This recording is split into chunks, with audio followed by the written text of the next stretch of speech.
A welcome, please, for Christina Thomas.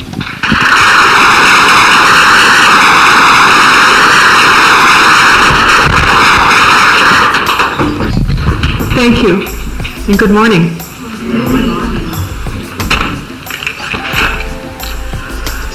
People who have undergone near-death experiences almost universally report experience of a dazzling, light-filled realm where they seem to be the purpose of the realm was to plan their next life. And in this realm, they have an experience of being almost totally, completely themselves, aside from identity with other people. In other words, you wouldn't be the wife of your husband or the mother of your children or identified somehow in relationship to someone else, but almost totally and completely yourselves. And if you could think about that as the transpersonal dimension, then that will help us a little bit later on as we get into the talk. This realm, this dazzling, light-filled realm, is the realm of the soul. When attuned to whatever plan or purpose your soul had in mind, you had in mind really, when you were planning this life, you will find that you will be happy and fulfilled. Your work will be joyful and successful. You will be very good at it. When you find what you came here to do, then you will have found your soul purpose. Now, it may be anonymous and mundane. It may be gardening or cooking or carpentry or somehow working in some way that doesn't achieve notice, or it may be a great world mission. But the important element is that it be uniquely your purpose.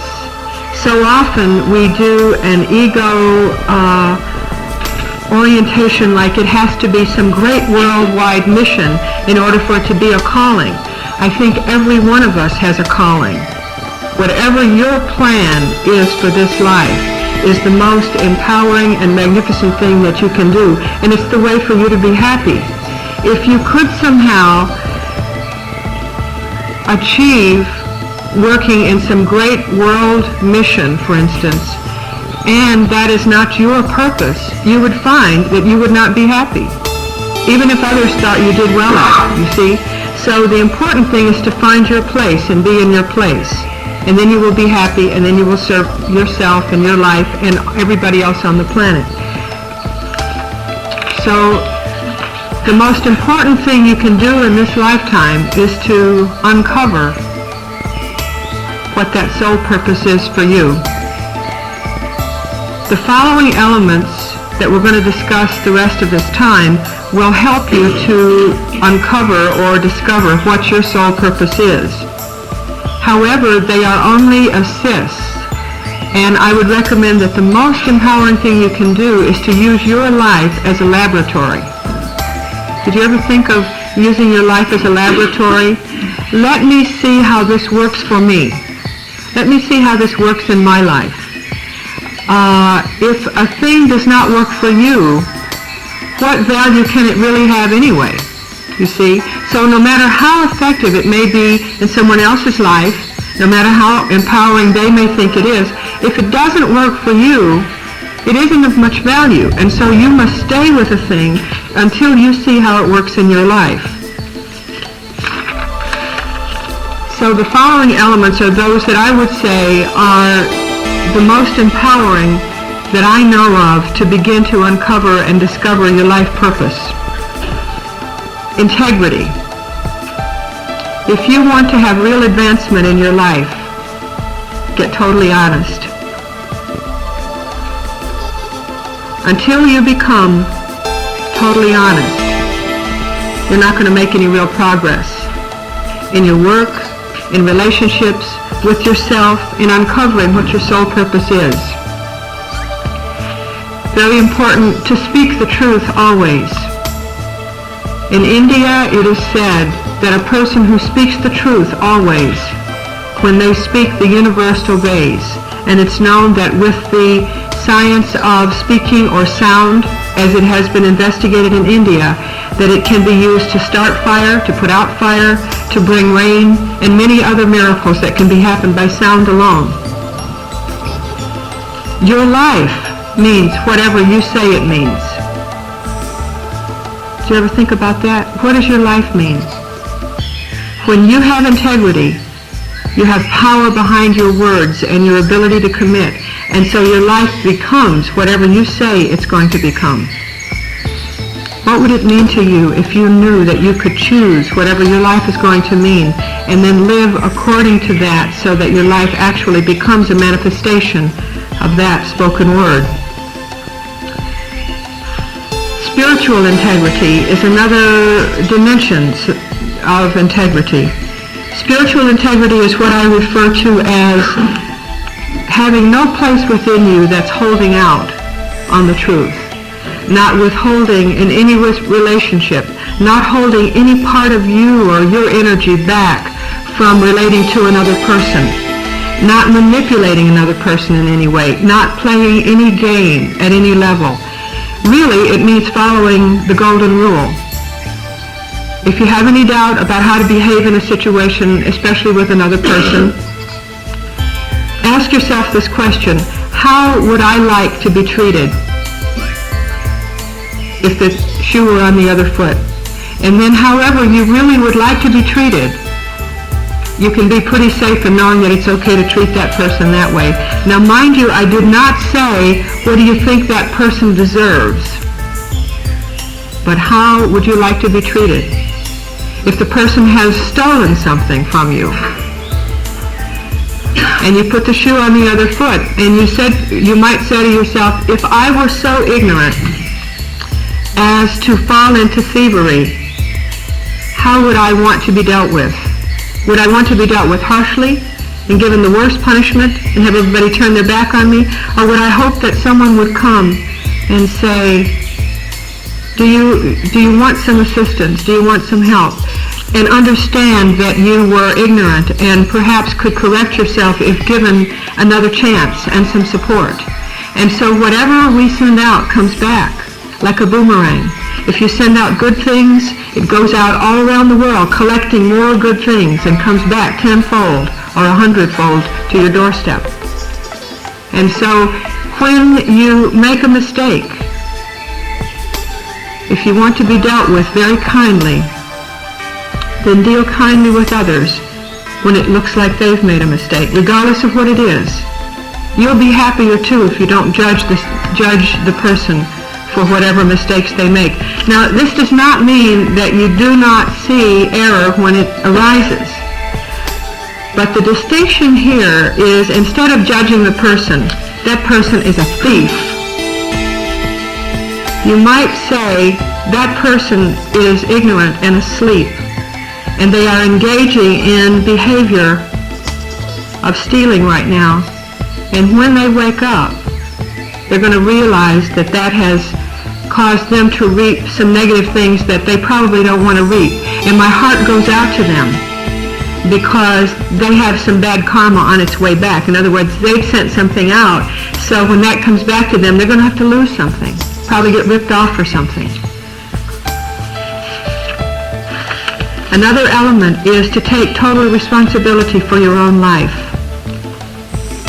There are no victims, and it won't do any good to blame anybody or anything, including yourself. If you're feeling that you are a victim of anyone or anything, look at it again to see if you can find out how you are setting that up. You may be getting attention or some other benefit from being the victim. And I would suggest to you that when you're ready to let that go, you can have a magnificent life that is free of being a victim of anyone or anything. It's pretty boring to be a victim. It's very boring to be around a victim because they're just playing a game. You see, we are all directing the movie of our own life. You are the scriptwriter in your life. You're the director. You choose everyone who gets to play any role and what roles they get to play and what costumes they wear. Every bit of it is up to you. So what will you choose?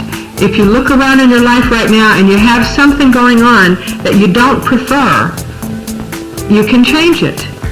Own responsibility for having set up what you may think is a lousy movie and say, I think I'm tired of this old lousy movie, and I'm going to run a different movie next time, and begin doing the work to begin changing that. Call up different characters from central casting.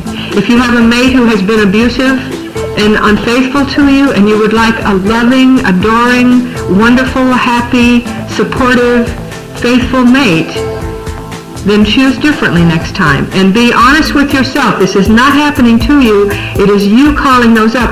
And when you have the opportunity next time and you feel so attracted perhaps to a person that you really know is not going to be faithful and may have some abusive behavior still left, then love yourself enough to say, I choose not to go into a relationship with this person even though I'm attracted to them. You see, don't go into the relationship, and then what's going to happen is you will, reap the abuse and reap the infidelity from the other person again, and then get to say, poor me, look at this, has happened to me once more. Regarding responsibility, I would say that really you are a lion of cosmic power, roaming in the jungle of life.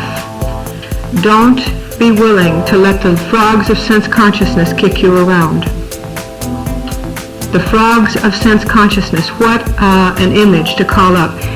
Whether it's eating, whether it's drinking, drugs, sex, or anything else that you think you've just got to do. Look at it once again and begin to work with yourself gradually so that you start to break the addiction. If you hear yourself say, it's lunchtime, I just got to eat or I'll get sick, I'll get a headache if I don't eat. Wait an extra hour or two and then eat. And watch your feelings and watch what goes on in your consciousness. The addictive ego saying, I'm going to get sick, I'm going to get a headache, I've just got to do this, etc. Begin to break the addictions and begin to stretch gradually. You don't have to do it all at once. You don't rip the skin off the snake. So you go very gradually so that you can get there all in one piece. But you begin to work with yourself. Use your life as a laboratory so that you can find out some of the thoughts that go on. You may find out, for instance, with an eating obsession or addiction, that you are eating not because your body needs food, but because you feel afraid, unloved, abandoned, and it's your way to nurture yourself. And so there could be some other ways to get that nurturing rather than putting food into your body that's going to burden your system, that's going to add weight, that's going to create illness and sluggishness. As the soul, which is what you really are, you are here to take dominion in your life. You are not weak and helpless, and you are not serving your sole purpose nor anyone else when you behave in a weak and helpless fashion. When you take your power, which is power over your own habits, over your own life, you are beginning to fulfill your soul destiny. One of the first things that you will need to do to begin to take power in your life is to prioritize what's really important to you. Not what mother says, not what the government says, not what your boss says, not what your spouse says. What is important to you, and begin to prioritize. Do a written process to see what's important to you. There's a German saying that says, never do a second thing first. Sometimes a way to get clear on what's most important to you is take a little time and play a little game with yourself that would go like this. If I had 5 minutes to live and I could only do one thing, what would it be? Excuse me.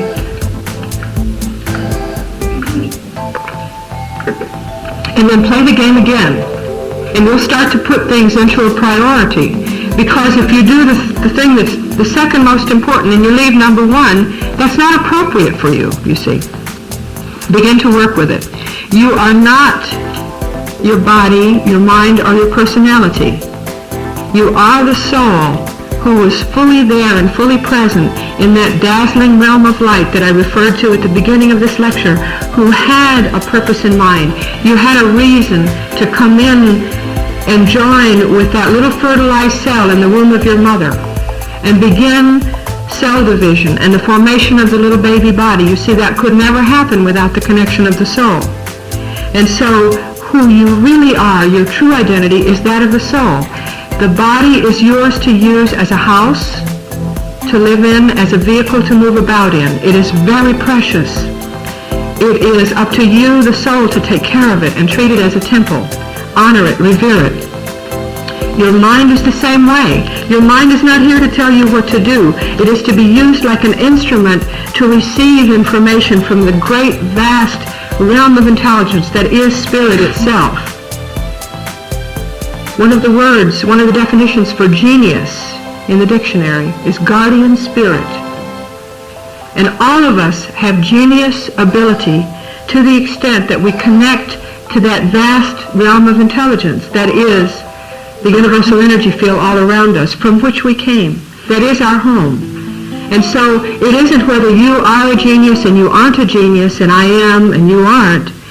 It is that all of us are genius when we connect to all that information. You can learn to go to another level of consciousness easily that's readily available to you and contact the energy of an Einstein, of a great saint, of a great mystic, and then you will be calling on the genius to come through your intelligence and through your creativity.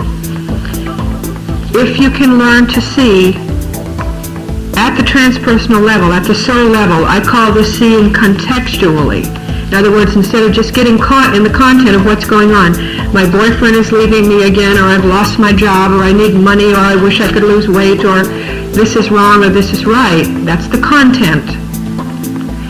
Along with participating in your life like that, if you can have a contextual view, transpersonal view, along with whatever's going on in the content of my life, what is it that my soul wants to achieve with this scene that's on the stage in my movie right now? So it's kind of a dual view, but if you can begin to have it, it's going to give you a perspective that's far greater and far vaster than what you may have been having. And no matter what you think of yourself, no matter how you have judged yourself, no matter how low your self-esteem may be, you have a mighty soul purpose, a transpersonal purpose. One of the greatest men of this century, I believe, was Buckminster Fuller. And one of the things, Bucky died back in 1983, and one of the things that he talked about, a little story that he told, was about a bumblebee. And he said a bumblebee goes about its business on purpose all the time. As far as a bumblebee knows, he just wants to get nectar, and he goes out and he goes to one flower and he gets some nectar, and he goes to the next flower and he gets some more nectar, and he goes to a different flower and he gets nectar, and he goes through the day going for what he wants. What he probably does not realize is that he is also cross-pollinating and serving a mighty purpose in nature. And so, you see, your mighty soul purpose is going on, whether you're aware of it or not. It's ennobling, isn't it, just to begin to realize that it is there and that there is a purpose, even though you may not have seen it yet or may not even have realized that you have a purpose like that. Another element is discipline. The rightful role of the ego or the ego mind is to become the obedient, disciplined servant of the soul. You are not here to have your ego run your life, to run around and try to be right and try to look good and try to get attention and try to impress people and one-up people and have power over other people. You are here, that ego mind is to be used to be the obedient servant of the soul, and when the soul is in the driver's seat of your life, you will be powerful, happy, you will know what to do, you will know what you're doing at all times, and you will find that what you need is attracted to you. Just as a seed planted in the ground becomes the flower correlating to the seed that it was, what shows up in your life is a direct response to your consciousness. You see, so if your soul is in the driver's seat of your life and your consciousness is pure enough, you're going to attract pure things in your life. Pure love. Instead of somebody saying, I love you, but really being unfaithful to you. You see, we call that love, but it isn't love. I saw a seeing eye dog with a blind person a few months ago, and they were in a department store, and the blind person was moving about, and the dog, of course, was leading the blind person. Then the blind person stopped to chat with someone, and I watched the dog. The dog sat. The blind person did not pet the dog or say, we're going to stop for a moment, just sit here quietly. The dog just was so attuned to its master that it sat at attention and focus. And as I watched them, what came to me was that seeing eye dog was like the ego when it's very disciplined, and the master like the soul. And the ego, that the dog in this case, did not require any special attention, that the master did not even have to turn, as I said, and say, sit quietly, I'm going to speak for a while. It was the dog's job to pay attention to what was going on with its master and serve the master. You see, now what happens with a seeing eye dog? A seeing eye dog gets treated better than any animal would because of its discipline, because of the service that it renders to the soul. It's welcome in restaurants, in airplanes, in all kinds of places that no other animal would be allowed. So you see, the dog, or if we make the comparison, the ego is going to fare much better itself once it's disciplined and obedient to serve the soul. So it's a win-win situation. Without discipline, you're going to find that there will be very little happiness in your life. There may be some momentary highs because you got to be right, but it'll fade quickly, and you'll find it will not lead to true happiness. Another element that is truly indispensable if you want to grow spiritually is meditation. The definition of meditation, by the way, is concentration when it is focused on the divine. Now, this can be any idea of the divine or beyond an idea. It could be Christian, it could be Jewish, it could be Mohammedan, it could be none of that but nature, it could be just a divine intelligence, it could be love. But it must be focused toward the divine. When you are using an alpha concentration level for the purpose of achieving your goals, although that is a wonderful opportunity to create your life, it is not meditation. You see, one does not substitute the other. Meditation is for the purpose of going beyond the mind and listening, so to speak, to the divine.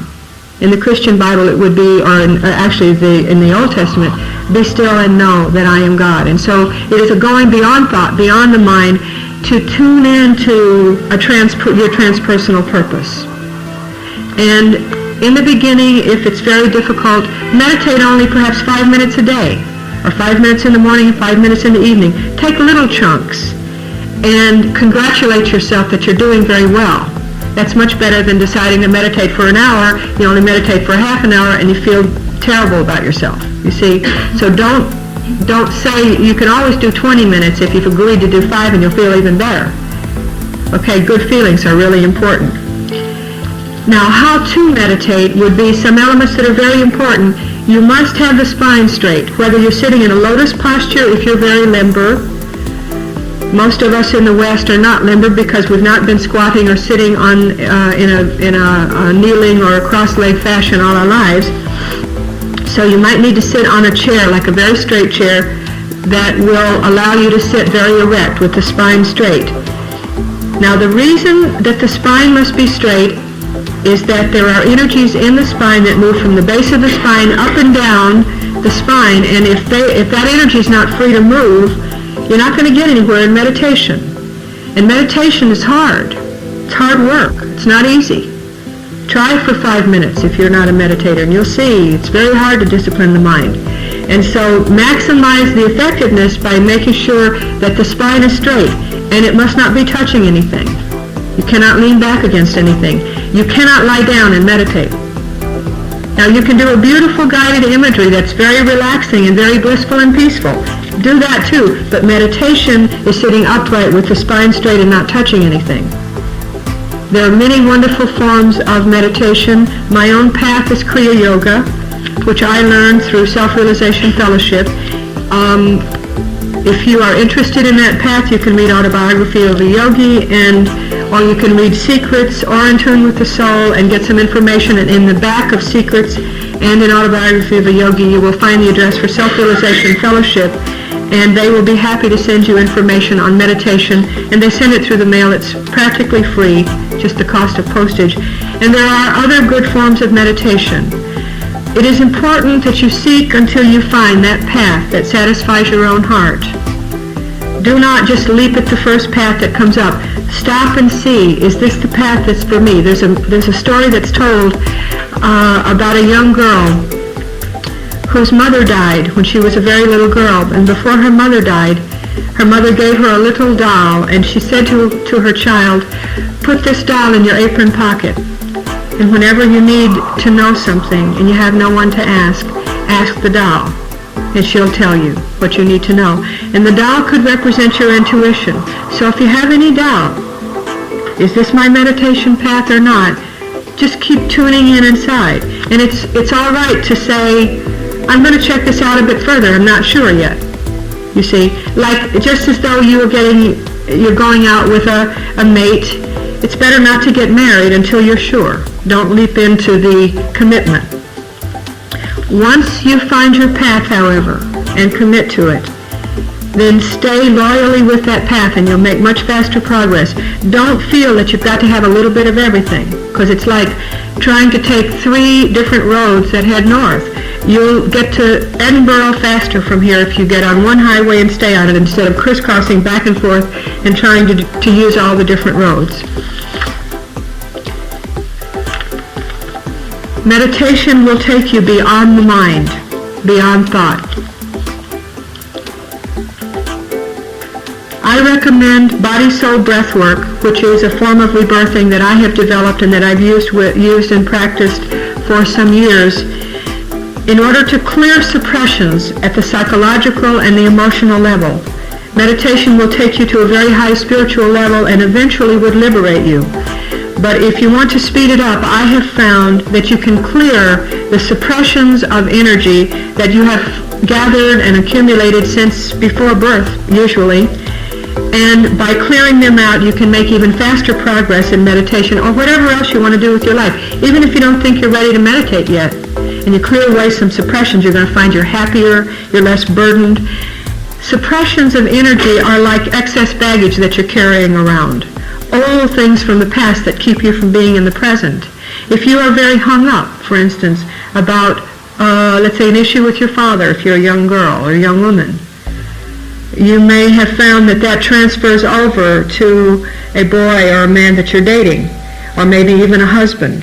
And until you clear that up, you're probably going to keep projecting that onto each new male, therefore contaminating the new relationship.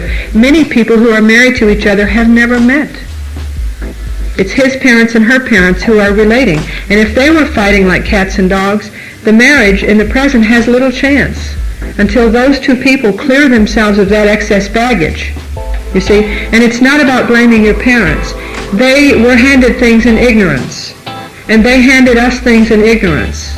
They didn't know better. We are learning. We're learning much faster than most of our parents had an opportunity to learn. And so these things, the suppressions, the excess baggage, the accumulation, is really super important until it's cleared. And then it's not very important at all. It's just an old story. It's just an old movie that you appeared in once that's not running anymore at the theater. And you have a wonderful, magnificent new movie to be in. You have the memory, but you don't have the reaction anymore. The same thing will come up in your life that used to upset you, and you find it doesn't upset you anymore. You can be peaceful with it, and you say, is this me? I mean, I would have been livid. I would have been enraged. I would have been so frightened. But it hardly bothered me. It didn't throw me off center. I felt composed throughout. And then you know that something has changed. It could be compared to garbage. Garbage isn't very important, but let it accumulate on the street because there's a garbage strike, and you'll see how important it is. It begins to clog all the freeways.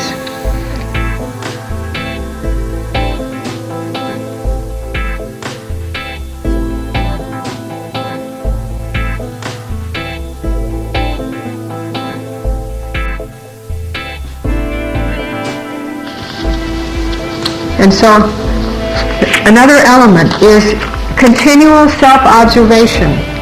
You want to begin paying attention to your thoughts and to your feelings. What's really going on with you? If someone makes a remark to you that sounds critical, you can either defend it, or if you really want to use it as a learning process for you, when you realize that you're here to learn, life is a school, then you might, although you won't enjoy the criticism, I'm sure, but you can say to yourself, is there some element of truth in that? Is there some part of that that's true about me? And if you truly feel there isn't, you still don't have to defend. You can just say, well, that's what that person thinks, or that's how they feel. And it may very well be that that's true about them and they're projecting it onto you. In any case, if you can allow yourself to glean whatever learning, you will be miles ahead of the game. It's the same thing with any life circumstances or life events that come up. Instead of feeling that you're a victim of something, if you can begin to say, what's going on here? Does this have some meaning? If you're in an automobile accident, instead of saying, this person hit me, this person, it was their fault and they hit me in traffic, you might have some learning if you stop and say, what was going on? What's been going on inside? Have I been angry? Have I been stuffing some anger? Have I been suppressing some rage or some irritation or something? And now I've used my car as a battering ram or to attract an accident, so I'll get to feel some of the anger or the indignation. Spiritual honesty. Get really, really honest with yourself. And you've got to observe yourself. It doesn't mean you can't go through the process if you have to go to court or if you get a ticket or the other guy gets a ticket. Now again, practice the golden rule. If you hit him and the police gave you the ticket, how would you want to be treated? You see, this does not mean give away your rights or anything like that, but you can exercise your rights in court or wherever else without losing a loving heart if you charge yourself with the responsibility to do that. Giving up the need to be right will lead to a lot greater happiness. As the Course in Miracles says, would you rather be right or happy? And so being right isn't so important, but being happy is very important. Another element, paying 100% attention to the present moment to the best of your ability. Now, if you have a lot of accumulations of suppression, fear, anger, anxiety, feelings of abandonment, whatever is going on, it's going to keep you out of present time. The ego, as long as the ego's in the driver's seat, it's very good at pulling us back into the past through guilt. I should have done this better. Oh my God, I feel so bad because I did that to them. I wasn't as good a mother or a father as I should have been for my child. If only I had done this better. You see, and you're not here. You're back in the past. Or it's good at pulling us into the future through fear. What if I run out of money? What if he leaves me? What if I get a disease? What if I become handicapped and I have to depend on other people? You see how fear takes you into the future. But the truth is, the only power you can have is in this present moment. The Course in Miracles calls it the holy instant. The divine is present with you in the present moment. Only. Not in the past, not in the future. Those really don't exist. But the present moment exists. I have never experienced any pain, physical, emotional, psychological, or spiritual, that could not be tolerated for an instant. If you can stay present with it, you will find that you have the strength to go through anything. And then you can handle the next instant, and then the next instant. One of the workshops that I teach and that I will be leading, I expect, when I come back to England next year, is the Fire Walk. And the Fire Walk is a wonderful opportunity to learn present time attention. The Fire Walk is about 7 or 8 hours long. And at the beginning of the workshop, all of the participants and I go out and we use ordinary logs to build a big bonfire. And as that burns down over the next several hours, we have the workshop going on inside. And where do you think your attention is while the bonfire is burning out and we know we're going to do a fire walk? Out in the yard by the fire, right? And so I keep saying to the participants, the fire walk is way in the future. That's an hour from now. And even when it's 5 minutes away and you've got your shoes and socks off and your pants are rolled up and we're ready to go out, You see, it's still way in the future. 5 minutes is way in the future. You see, and when you can begin to treat things like that so that you can keep staying present in the present moment, what power you will discover. Test it out in the laboratory of your life and see how this works for you.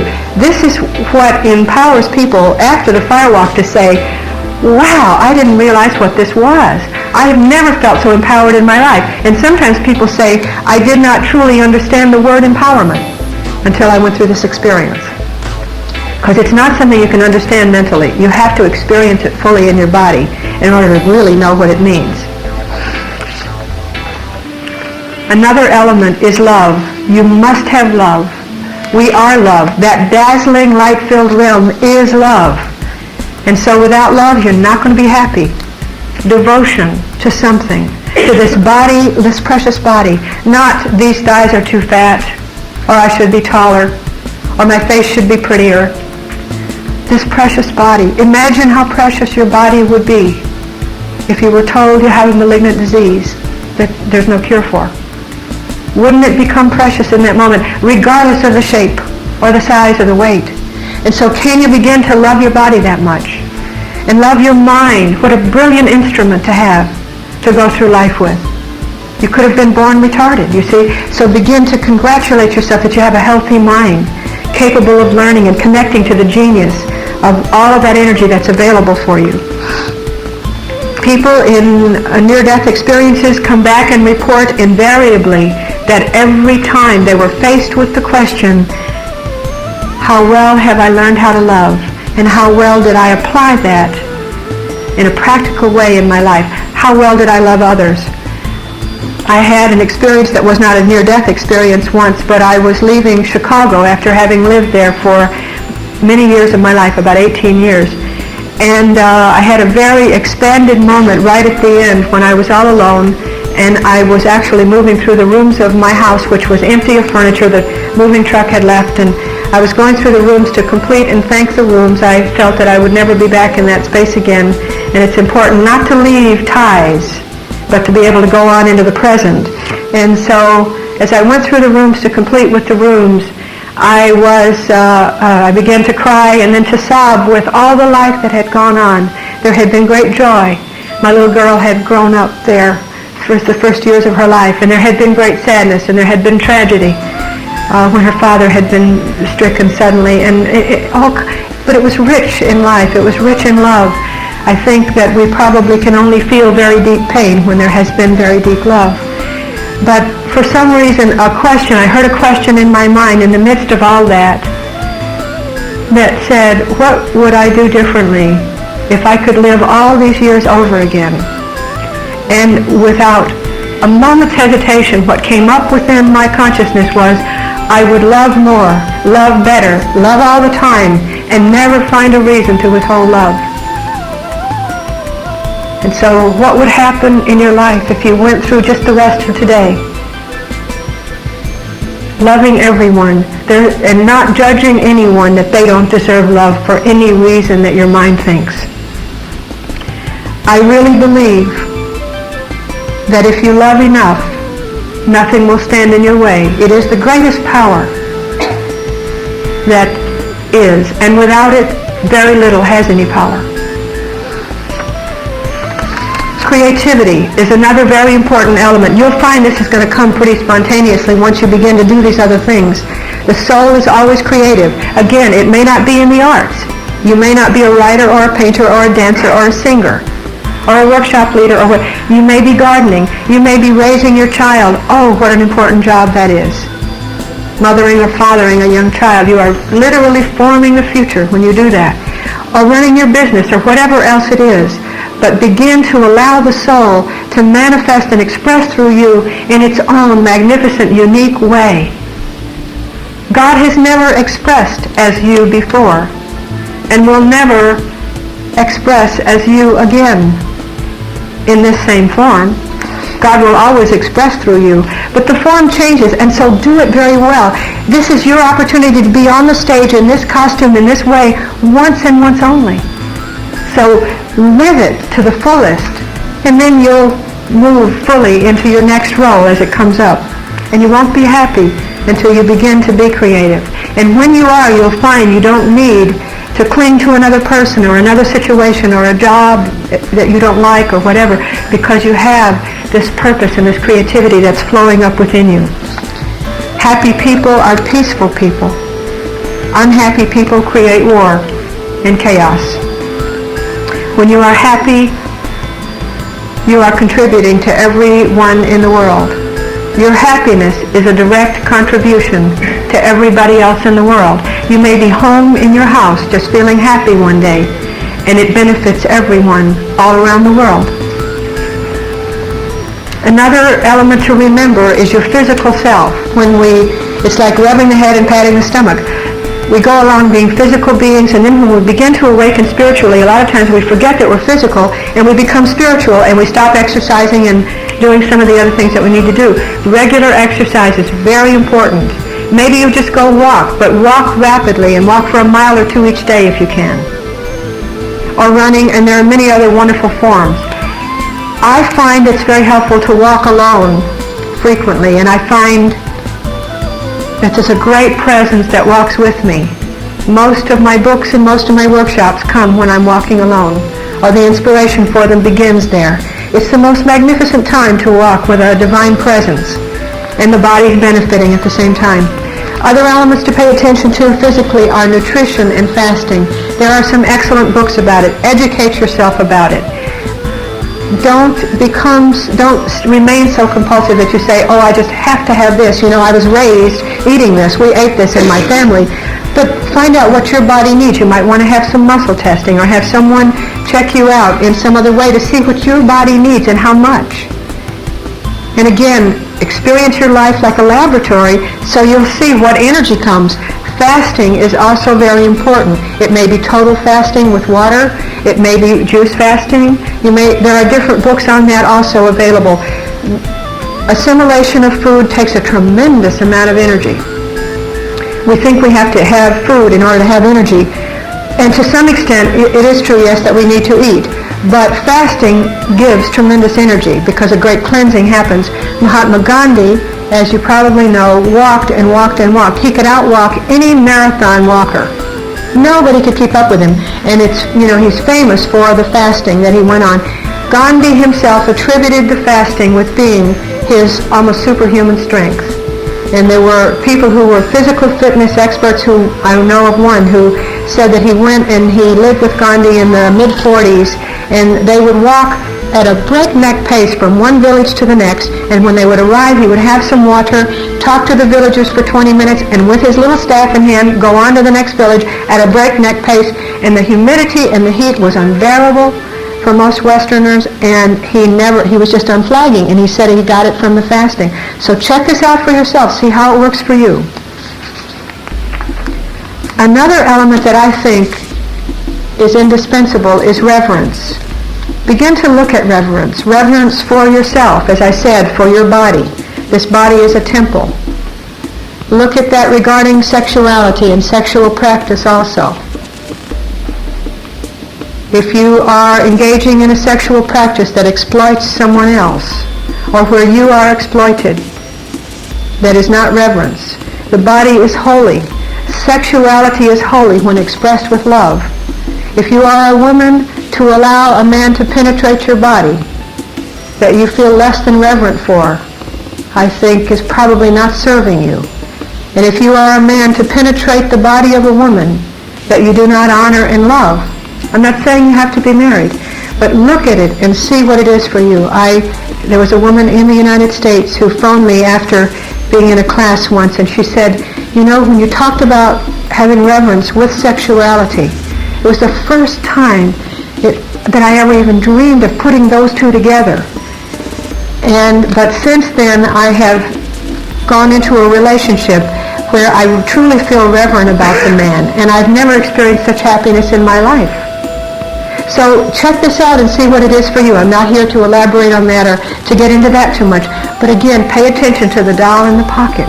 What is true for you? What do you need to do to be aligned with your soul? Life is sacred. There are no accidents. If you can have reverence for even the events in your life, what is this trying to teach me? What is my soul sending this event to teach me?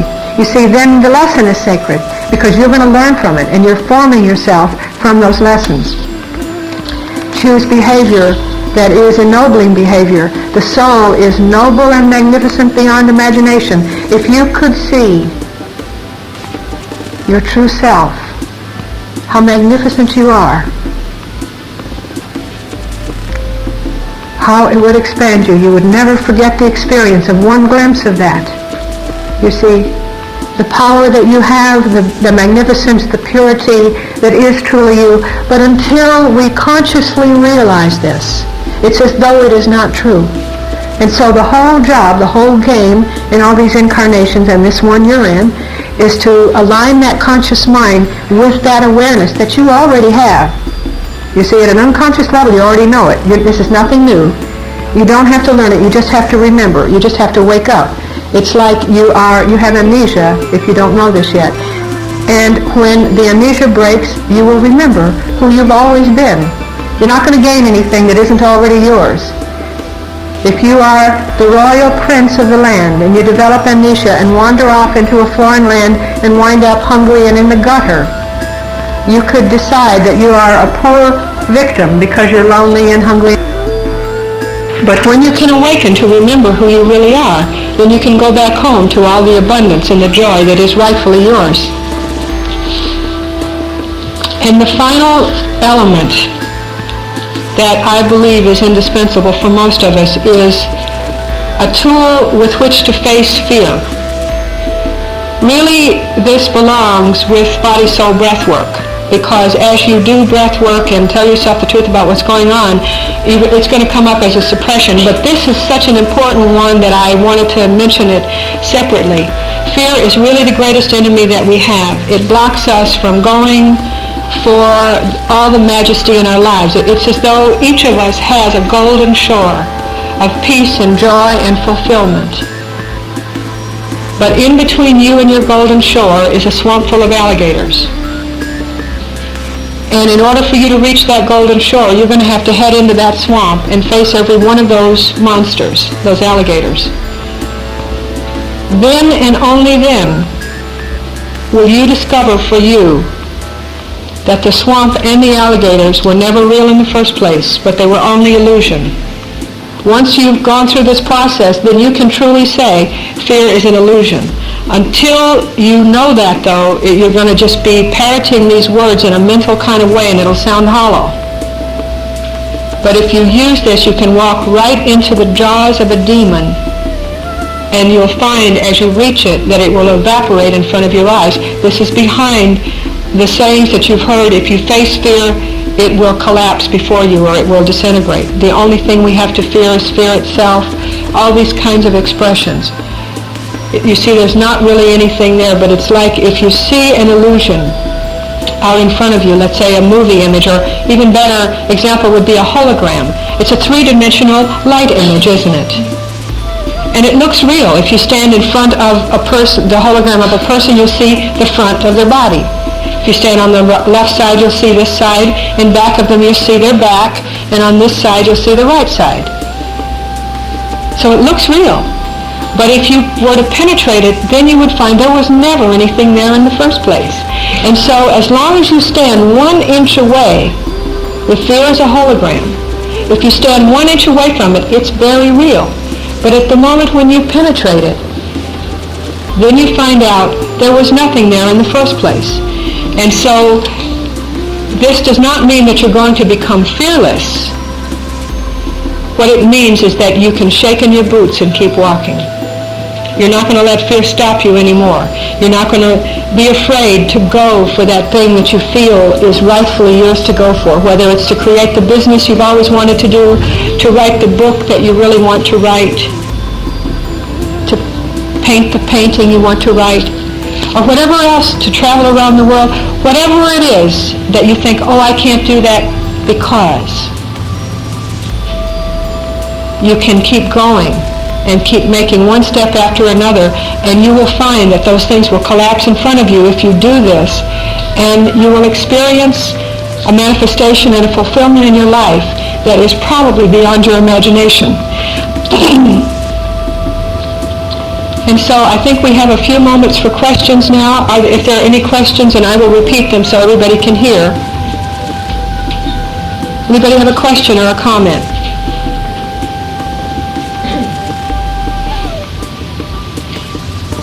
Yes.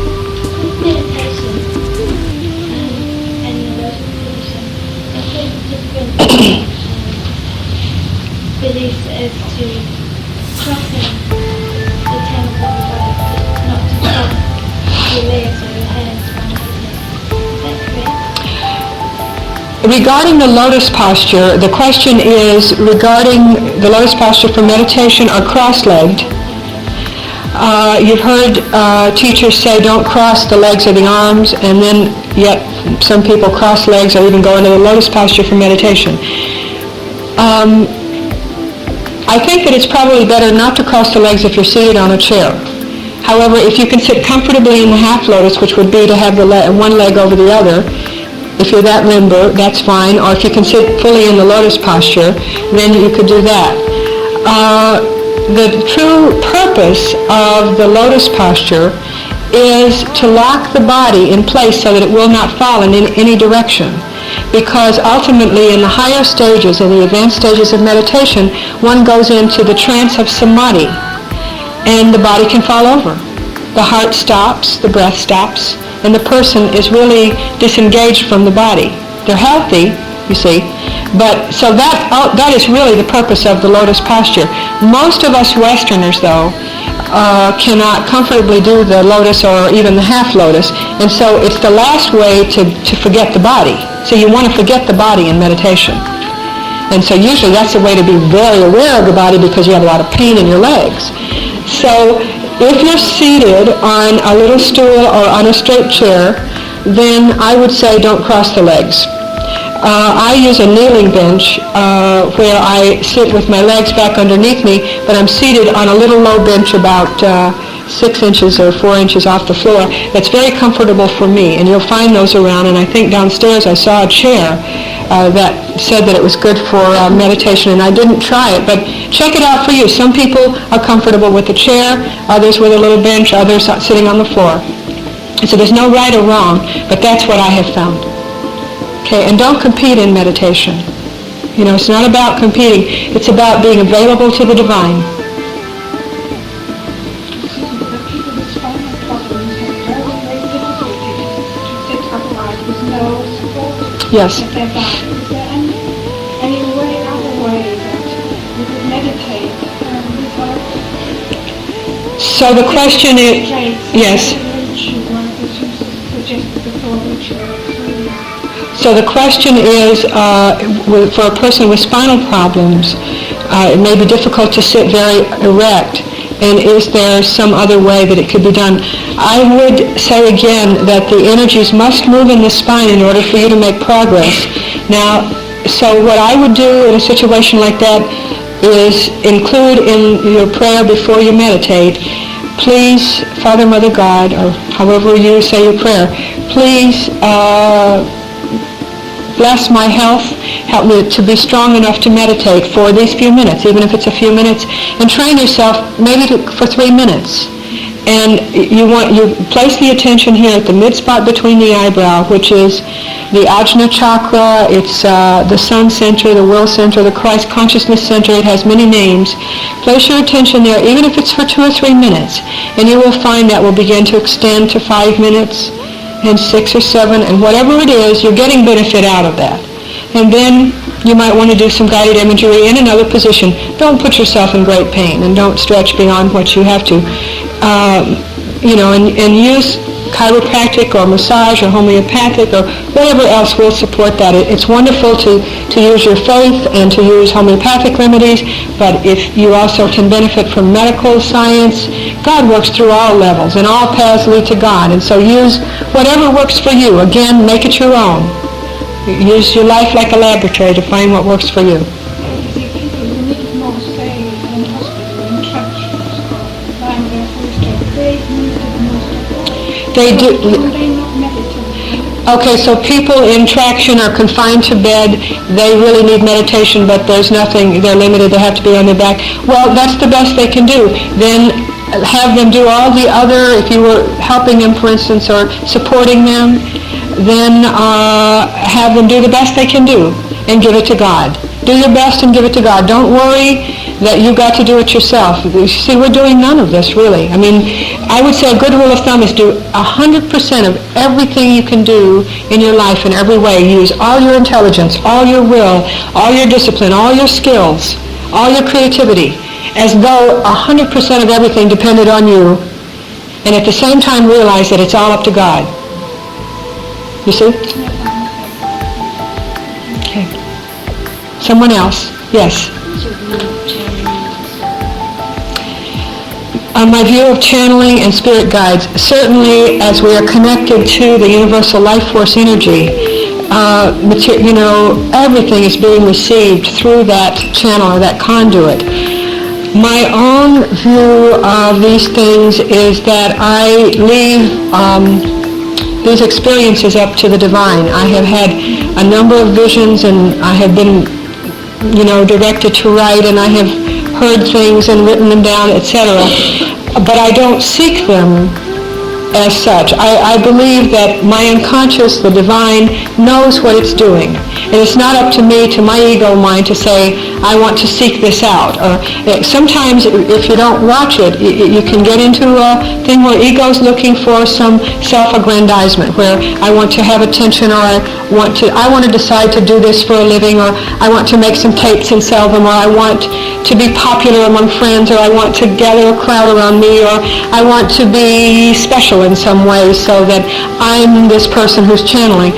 And you see, all of those kinds of attitudes will block your real experience of the divine. The way to God is not a circus. And while the most wonderful experiences can come, what God wants us to want is God himself, herself, not the powers, you see. And so a person who's very misguided can achieve powers. And so if the powers come, if God tells me something, if I have information, psychic information of whatever, I would not divulge that to anyone, including you, about you, unless the divine directed me to. Because I don't know why I may be told. I might just need to know it. Perhaps I might need to pray for the person, you see. So be careful with seeking out guidance and counseling and that kind of thing from people. Ask the doll in the pocket. It may or may not be appropriate for you on this occasion with this person.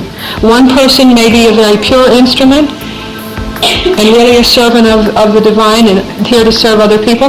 Another person may be looking to be powerful, and they may tell you what they want you to do. And they may not realize it. I'm not saying that they realize that they're doing that. But, so be careful with it. We are here to connect to our own soul for guidance, not to go to anybody else for guidance. Now, you can receive help and counsel and support and information, yes. But ultimately, you must decide for you. If God did not want to communicate directly to you, then he wouldn't have given you conscience and the intuition, all the beautiful gifts that you have. So don't be willing to have somebody else do it for you. You'll miss too much. It's like until you connect to your soul and the joy of the divine, you don't know what you're missing. What joy can be yours, what peace can be yours, what power, quiet, personal, peaceful power, and the fulfillment of everything you need when you need it will come. So don't miss out on your good. Yes? You can sort of say a woman whose husband was unemployed and she's got 3 children and she's really poor and doesn't know where the next one's coming from. I mean, could you sort of educate, or how would you sort of deal with her to get herself out of a situation? So, way things, I mean she's probably terrified of losing a house and home and everything. yes. But how would that relate to a condition like that? Okay. So the question is, how could a person support herself who finds herself with 3 children, an unemployed husband, very poor? I would have her listen to a copy of this tape and begin to practice these things. realized that she probably chose these circumstances, perhaps all of them did, at a conscious level at some time, perhaps another lifetime. If she can surrender to whatever the circumstance is and do her best and ask for help and just do the best she can in the circumstance, it's going to be more empowering than to resent it and resist it and play the role of victim, you see, for all of us. I think that is our time up, just about up? Okay. If this has benefited you, you can get a copy of the tape. I will stay afterward and answer a few questions and sign books. And this is my last lecture here in London. And I wanted to thank you and tell you I love you. Thank you for receiving me, and I look forward to coming back again next year. Namaste.